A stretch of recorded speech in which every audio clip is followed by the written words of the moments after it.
Ben kalbimin orta yerine seni yazdım. Sevsen razıyım. Nasıl aldın aklım, ne geçti söyle hemen.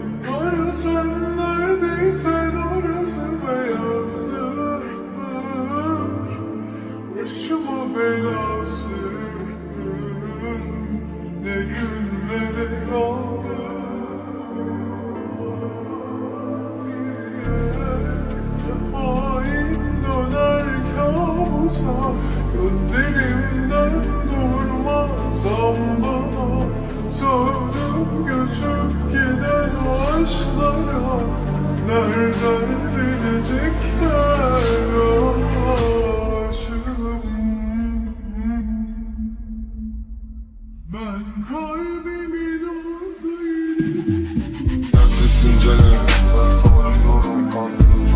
Cidden sen neredesin canım?